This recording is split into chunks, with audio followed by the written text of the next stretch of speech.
আসসালামু আলাইকুম রহমতুল্লাহ। প্রিয় শিক্ষার্থীরা, আশা করি সবাই ভালো আছো। আলহামদুলিল্লাহ, আমি ভালো আছি। তোমাদের সকলকে স্বাগত জানাচ্ছি উইজডম ম্যান চ্যানেলের আরেকটি নতুন ভিডিওতে। আজকে আমরা পড়ব তোমাদের সপ্তম শ্রেণীর বাংলা বিষয়ের পৃষ্ঠা নাম্বার 40-এ যে অনুচ্ছেদ লিখে প্রত্যয় সাধিত শব্দ খুঁজি যে অংশটুকু রয়েছে সেটার অ্যান্সার স্ক্রিপ্ট নিয়ে। তো দেখো, এখানে আমরা কিন্তু গত ক্লাসে এই যে প্রত্যয় সাধিত শব্দ তৈরি করা, প্রত্যয় সাধিত শব্দগুলো কী এবং এগুলোর অনেকগুলো উদাহরণ আমরা পড়েছি, নমুনা উদাহরণ পড়েছি। তো আজকের ক্লাসে আমরা একটা অনুচ্ছেদ লিখব এবং এটার মধ্য থেকে কী কী প্রত্যয় সাধিত শব্দ রয়েছে সেগুলো আমরা খুঁজে বের করব। তো চলো আমরা প্রথমে দেখে নিই এখানে কি বলা হয়েছে। বলা হয়েছে যে কোনো একটি বিষয় নিয়ে 100 শব্দের মধ্যে একটি অনুচ্ছেদ লেখো। লেখা হয়ে গেলে প্রত্যয়ের মাধ্যমে গঠিত শব্দগুলোর নিচে দাগ দাও। তো প্রিয় শিক্ষার্থীরা, চলো আমরা একটা অনুচ্ছেদ লিখি এবং লেখার পরে আমরা সেটা থেকে প্রত্যয় সাহিত্য শব্দগুলো বাছাই করি। তো প্রিয় শিক্ষার্থীরা, আমরা অ্যান্সার স্ক্রিপ্টে চলে এসেছি। এখানে দেখো, আমি যে অনুচ্ছেদটা লিখেছি সেটা আমি আগে পড়ি। গত বছর ষষ্ঠ শ্রেণীতে উঠে 1 জানুয়ারি আমি মাধ্যমিক স্কুলে যাই। এটি ছিল আমার মাধ্যমিক স্কুল জীবনের প্রথম দিন। স্কুলে প্রবেশের গেটেই দারোয়ানের সাথে আমার দেখা হয়। তিনি আমাকে শুভেচ্ছা জানান। এরপর আমি শ্রেণীকক্ষে প্রবেশ করলাম। আমি দেখতে পেলাম সবাই নতুন শিক্ষার্থী। এদের কাউকে আমি চিনি না। প্রথম দিন শ্রেণী শিক্ষক পরিচয় পর্ব শেষে অল্প কিছু পড়া দিলেন। ওই দিনের পর থেকে প্রতিদিন আমি স্কুলে যাই এবং ধীরে ধীরে আমার অনেকের সাথে বন্ধুত্ব হয়। আমরা বন্ধুরা বেশ দয়াবান ও বুদ্ধিমান।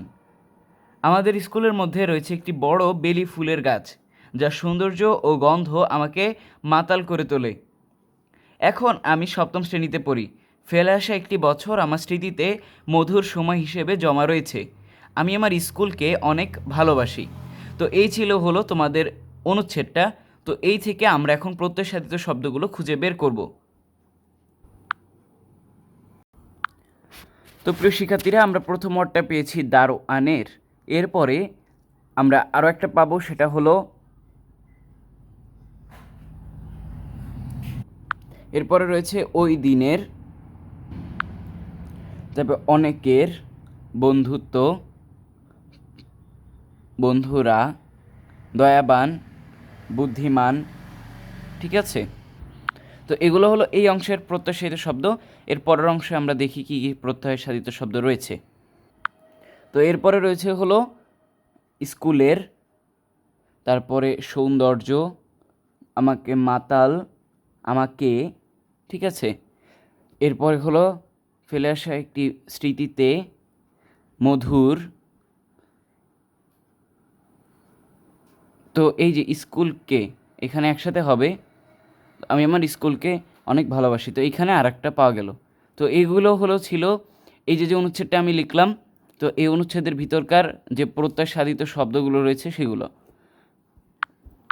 তো প্রিয় শিক্ষার্থীরা, আমরা দেখে নিলাম আমাদের যে পৃষ্ঠা নম্বর 40-এ অনুচ্ছেদ লিখে প্রত্যয় সাধিত শব্দ খুঁজে যে অংশটুকু ছিল, এটার একটা অ্যান্সার স্ক্রিপ্ট নমুনা উত্তর। তো তোমরা চাইলে অন্য কোনো অনুচ্ছেদ লিখেও তোমরা যে এখানে যে প্রত্যয় কীভাবে তৈরি হয়, প্রত্যয় জিনিসটা কী সেটা যে জেনেছো, তো এইটার আলোকে তোমরা কি করতে পারো, প্রত্যয় সাহিত্য শব্দগুলো এখান থেকে আলাদা করতে পারো। তো এই ছিল আজকের ক্লাস। এর পরবর্তী ক্লাসে আমরা 3 নাম্বার পরিচ্ছেদ, এতদিন আমরা 2য় পরিচ্ছেদ পড়লাম। তো এখন শব্দের অর্থ নিয়ে আলোচনা করব এর পরের ক্লাসগুলো থেকে। হ্যাঁ, একই অর্থের বিভিন্ন অর্থে ব্যবহার আমরা এর পরের ক্লাসে এই অনুচ্ছেদটা নিয়ে, এই পরিচ্ছেদটা নিয়ে আলোচনা করব। তো আজকের ক্লাসটা এই পর্যন্তই। দেখা হবে এর পরবর্তী ক্লাসে। সেই পর্যন্ত তোমরা সবাই ভালো থেকো। আল্লাহ হাফেজ। আসসালামু আলাইকুম রহমতুল্লাহ।